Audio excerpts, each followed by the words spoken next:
Hej. Hvad består en bryg af? Hvis man ikke kan huske det, så skal man bare tænke på det billede her. Her har jeg 3 dele. Vi har en t-shirt, vi har en bælte, og vi har en nederdel. Og hvis vi husker, hvad de her 3 dele starter med, altså det første bogstav, så kan vi huske også bryggens dele. T-shirt starter med T, og det er vores tæller, det er øverste tal. Nederdel starter med N, det er vores nævner, nederste tal.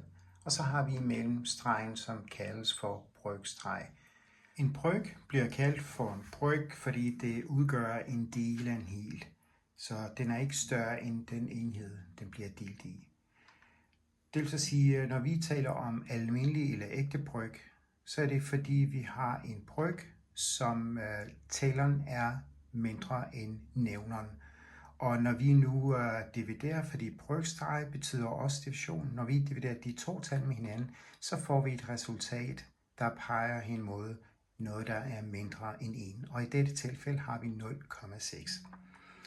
På den anden side har vi en bryg, der bliver kaldt for uægte, fordi den ligner en bryg, men værdien af den er større end 1. Hvis jeg nu tager eksemplet, hvor jeg bytter de 2 tal med hinanden, hvor vi har tæller, der er større end nævner, så har vi 5/3, eller 5/3. Og når vi nu igen dividerer de 2 tal med hinanden, så får vi et tal, der er større end 1. Og vi skal også huske, når vi arbejder med brygger, at vi har også noget, der hedder blandetal. Det er der, hvor vi har et helt tal og en bryg sat sammen i form af et tal. Og det tal også bliver betragtet som større end enhed, fordi det siger sig selv, altså et helt tal, det er altid større end den enhed, vi arbejder med. Så hvis vi nu kigger på resultatet af det tal, så kommer det til at give mere end 1 selvfølgelig. Og de 2 typer, altså af tal, blandetal og uægte bryg, det minder meget om hinanden, og de kan også laves om og til.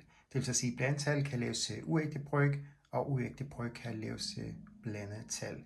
Og det har jeg i et andet klip.